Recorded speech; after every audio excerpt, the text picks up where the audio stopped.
Now then, people, welcome back to the Just Joe Football Show. And today we're going to be doing something slightly different. All I keep hearing over the past few weeks is this team, i.e. Leeds United 23-24 Championship team, would walk all over the Leeds United Premier League side of 22-23.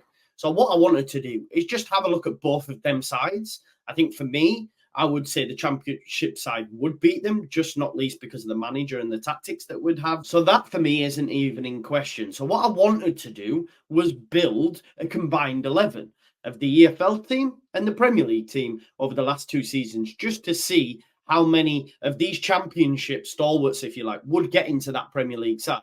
So that's what we're going to be doing today, folks. So please do smash a like on this video, subscribe to the channel, get your comments in, and of course hit that notification bell, and let's get into it. I don't care. It's 1-0. We're fucking down. 13th in the Championship. The takeover happened as I said it would. People will be. Oh, when have we got Leeds?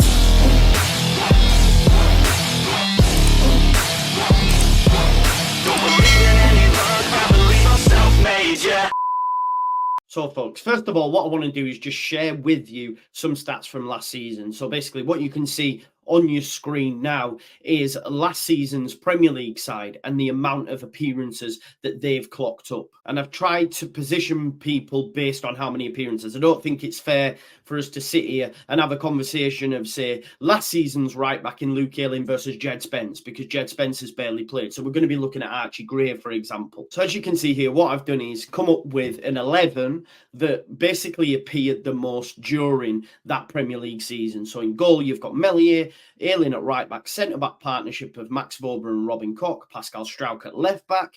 In midfield, then we have Mark Roca alongside Tyler Adams with Aronson in the 10, Harrison out on the left and Nonto out on the right. Now, of course, Somerville was heavily involved last season, but I think if you remember, for a long period of time, we were Nonto FC, and he was out on the left when he came in January, but Jack Harrison actually had the most appearances that season with 36, so he had to go in there. And up top, of course, you've got Rodrigo Moreno. And now, of course, the Leeds United side that currently sits in third in the Championship this season looks like this. Now, as I say, on paper, the two sides next to each other, I think this Championship side wins hands down. But let me just quickly run through it. So we've got Meslier in goal, Archie Gray at right back, Joe Rodon and Struijk at centre back, Byram at left back, Glenn Kamara and Ethan Ampadu in midfield, Pirro in the 10 with Rutter up top, but of course for the purpose of this, these will interchange. Then out on the left, you've got Crysencio Somerville with Dan James on the right-hand side. So, folks, the first position to fill is going to be goalkeeper. Now, it's quite an easy selection, of course, not least because Meslier over the two seasons has amassed about 55 appearances, 34 last season, 20-odd this.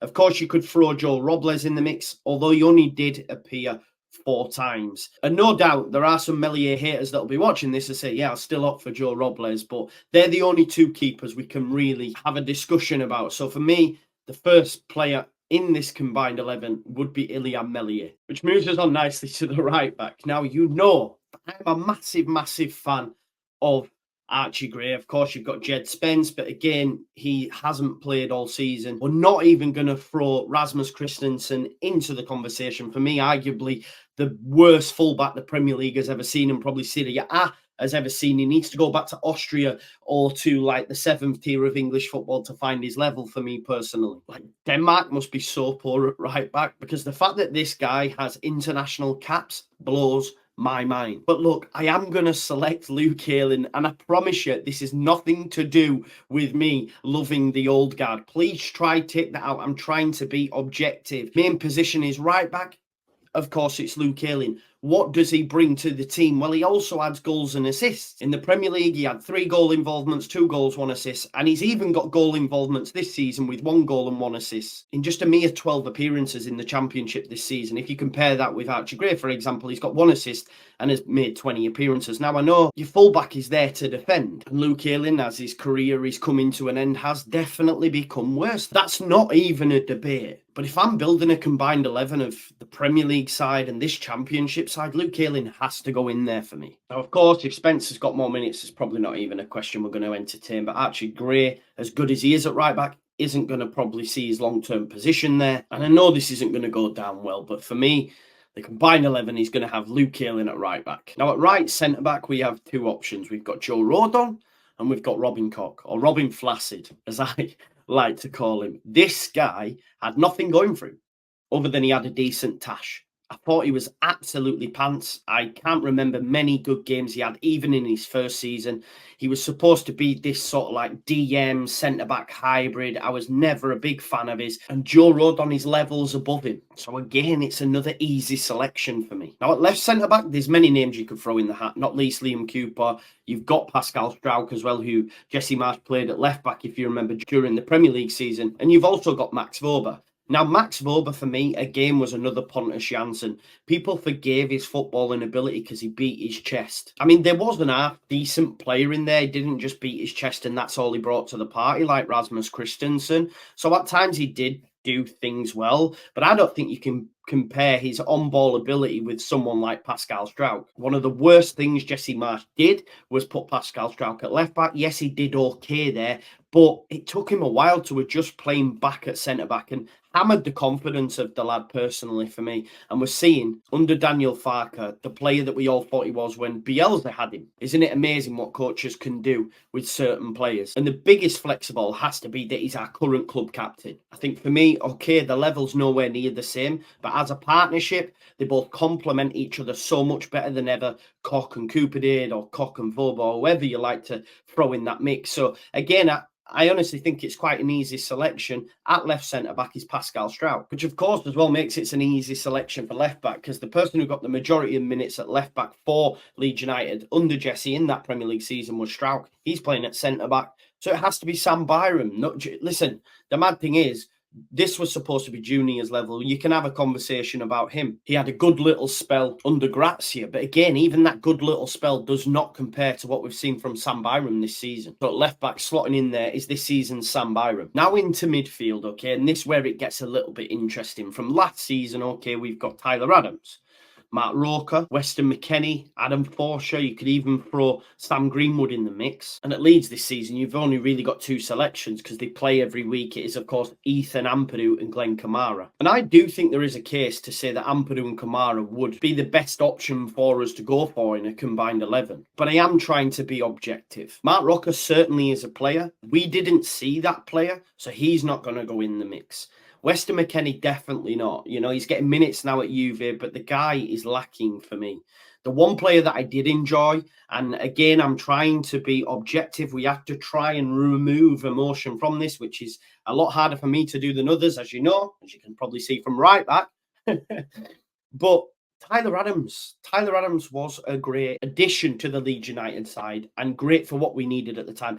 I don't think he was nowhere near a Calvin replacement. You see that more from Ampadu with his on-the-ball ability, because that, for me, is the one area that Tyler Adams lacks. I don't think he was a good passer of the ball. He definitely wasn't a good carrier of the ball. He would do the donkey work, if you like. And for that, I would say in a combined 11, he has to go in there for me. He was the one decent American thing we had at the football club at the time. That's from top to bottom. You know, you're talking manager, coaches in armas, right down to the players on the pitch. And I don't think it's a stretch to say, had he have remained fit and not get injured, he would have had a big say in whether or not we'd have stayed in the division. He was pivotal for the way that we were playing at the time, folks. And as I say, I know it might upset a lot of people, but I am going to put Tyler Adams in there. Now, alongside him is going to be Ethan Ampadu. I think Ethan Ampadu at 7 million has been such a quality acquisition. We have seen him tail off of late, and a lot of that for me is down to Farke and the amount of minutes he's playing, especially when you consider he's been playing for Wales as well.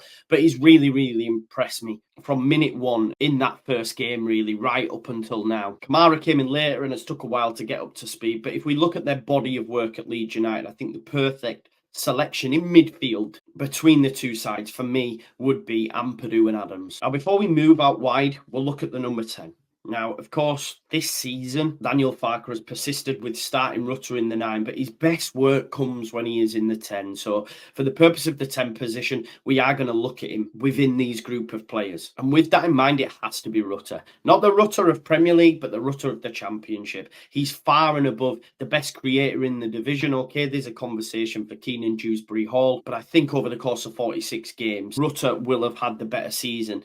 Maybe not in terms of numbers and G&A, but in terms of impact and what he brings to Leeds United. Now, the only other really player we can look at is Brendan Aronson.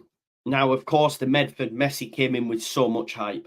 Of course, he was great at pressing, but he was built like a Rizzler paper. His on-the-ball ability was not great. I've seen reports saying that he might actually be returned to Leeds. He can't even get in the Union Berlin squad currently, and he's just not at this level. I even argue he would struggle in the Championship, genuinely. We might get to see him yet, but I just think the physicality is lacking so much with Brendan that he struggled to compete in English football, full stop. And if we're being honest, during their tenures, Aronson can't even chat to Rutter with the way that he's moving right now. Now, on the wings, folks, we're going to see, we're going to have to move things around. And the reason I want to do that is because I want to get two players in that have both basically done their best work on the left-hand side, both Prem season and in the Championship. Them two players, for me, are Somerville and Gnonto. Who can forget the impact Gnonto had when he came into the side, that Premier League side, when he came in January? He took to it like a duck to water. And we were, for a time, Gnonto FC. Give the ball to Willie and see what he can do.